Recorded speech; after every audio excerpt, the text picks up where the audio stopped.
Welcome viewers to Bodhi Unified Flow. Here we simplify complexity and amplify performance.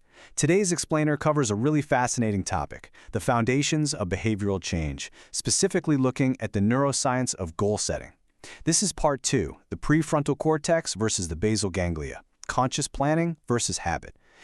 We're basically unpacking the ultimate biological struggle that dictates our entire daily lives, which is that constant friction between our conscious intentions and our automated behaviors. We so often think of goal achievement as just this brutal test of willpower, right?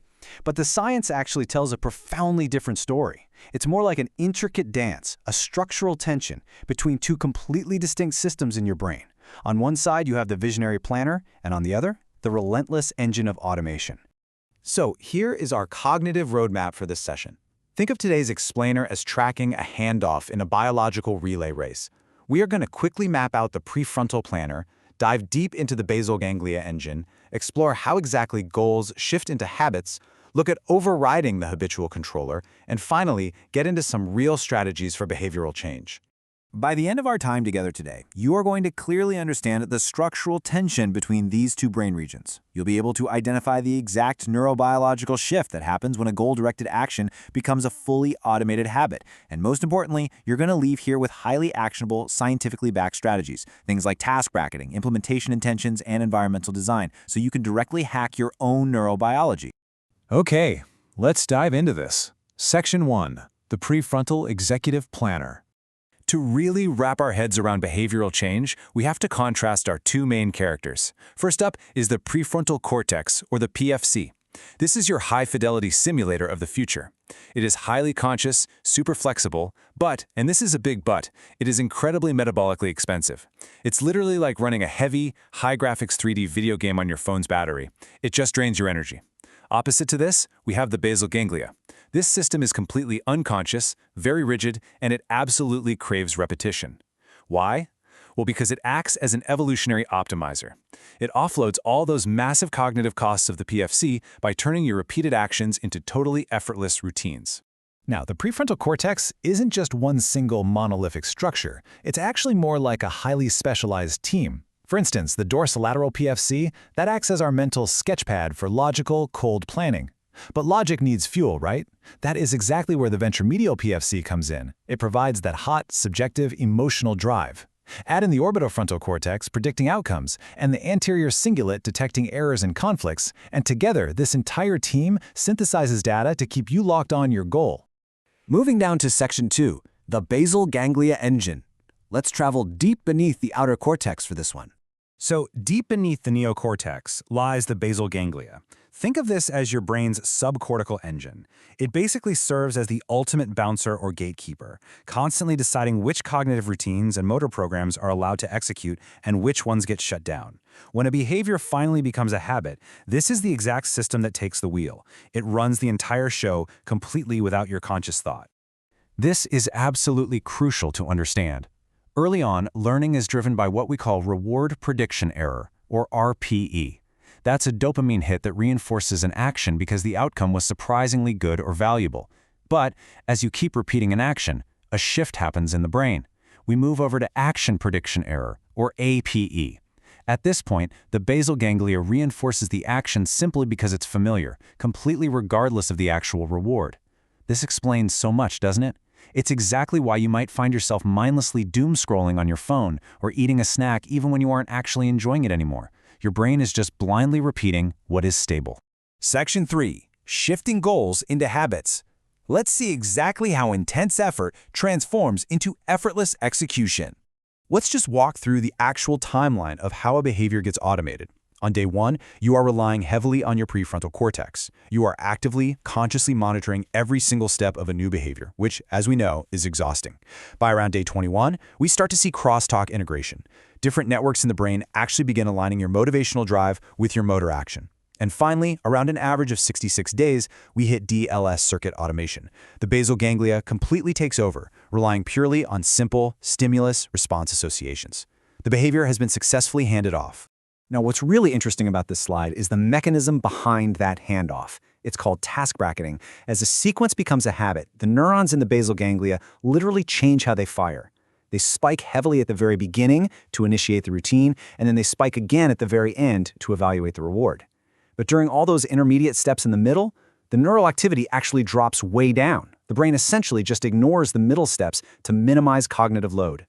This chunking or bracketing is exactly what makes a deeply ingrained habit so incredibly resistant to conscious interruption. Section 4. Overriding the habitual controller. Because sometimes our autopilot works against us, and we have to hit the brakes. The ability to inhibit or stop an unwanted action is critical, and our brain uses two primary strategies for this. First, we have reactive inhibition. This is a rapid, cue-triggered stop signal reflex. It's very much like slamming the brakes when a car suddenly cuts you off in traffic. The second strategy is proactive inhibition, which is a lot more flexible. It's a preparatory restraint that you generate in advance, driven by the prefrontal cortex keeping a goal alive in your working memory. It's the anticipation of needing to stop a bad habit before the trigger even happens, like, say, consciously hiding your phone in another room before you sit down to study. However, as you probably know, our executive control is constantly under threat. Consider the false progress cycle. Have you ever felt this massive rush of accomplishment just by buying a new planner or outlining a project? Your brain is actually getting addicted to the dopamine release of planning rather than executing. Then, once you finally start the work, you enter the dopamine depletion cycle. Motivation can plummet by up to 58% because the tedious struggle just doesn't match the high of the simulation. And if the task starts to feel too overwhelming, boom, the amygdala hijack occurs. Intense emotional reactions literally disable your rational frontal lobes. So please realize this. Your struggle to start or finish tasks is deeply biological. It is not a moral failing. So what happens when this executive failure kicks in? Well, the default mode network, or DMN, takes over. If your PFC cannot inhibit your anxiety or your resistance to a task, the DMN steps in and traps you in these endless ruminative loops and chronic mental wandering. Your limbic system basically prioritizes immediate relief from the discomfort of the task, and it hijacks your behavior, leading straight to chronic procrastination. Section 5. Strategies for behavioral change. This is where we shift gears and equip you with the exact tools to fight back and hack this neurobiology. First things first, we have to diagnose why a behavior is failing in the first place. We look at two specific dimensions, the way and the will. Assess the way. Do you lack the actual cognitive skills, the map, or the inhibitory control? If so, you need to focus on executive function training. On the other hand, assess the will. Do you just lack the motivational drive? Do you see no subjective value in the goal? If that's the case, you have to focus on identity alignment, making the goal truly relevant to your core self. You have to intervene strategically based on exactly which biological deficit is holding you back. Okay, here is our first major neurohack, implementation intentions. The formula here is incredibly simple. If this specific situation happens, then I will execute this specific response. By explicitly defining the cue and the routine beforehand, you are essentially writing code directly for your basal ganglia. This completely bypasses the need for constant, exhausting willpower from your prefrontal cortex. And the data on this is staggering. Using the simple if-then planning increases behavioral follow-through from 35% to a massive 91%. It's a total game changer. Strategy 2 is environmental architecture. Listen, willpower is finite. It drains. But your environment, that is constant. In fact, environment dictates roughly 70% of human actions. You have to design your surroundings so that good habits face literally zero friction. They need to become the path of least resistance. Conversely, add massive friction to your bad habits. By making a bad choice physically difficult, you force the prefrontal cortex to wake up and engage before the basal ganglia can blindly fire off the routine. And if you want to bypass the threat detection of the amygdala, use the 2-minute rule. Scale any new habit down so it takes under 2 minutes to initiate. Now let's talk about the literal sweet spot for neuroplasticity, the 85% rule. For optimal learning and brain rewiring, a task should be difficult enough that you succeed 85% of the time and fail 15% of the time. That 15% failure rate, it is not a bug, it is a core feature. Errors actually trigger a state of frustration that recruits your autonomic nervous system, creating what's called error-induced alertness. This makes your brain highly plastic and laser-focused, totally ready to rewire connections to achieve the goal. Our final strategy is mindfulness and affect labeling. And let me be clear, this isn't just some abstract philosophical concept. It is a profound structural intervention for your brain. Regular mindfulness practice physically increases gray matter density in the prefrontal cortex, and it improves the white matter tracts connecting it to the basal ganglia. It literally slows down your perception of the choice point, that tiny microsecond between a cue and your automated routine, giving you the actual power to choose differently. It also amplifies mudita, or sympathetic joy, allowing you to deliberately rejoice in small milestones. This generates the exact dopamine you need to sustain long-term progress. So, let's quickly recap what we've mapped out today. We've contrasted the metabolically expensive prefrontal cortex planner with the highly efficient basal ganglia autopilot. We've charted the exact timeline of how effortful goals compress into automated habits through task bracketing.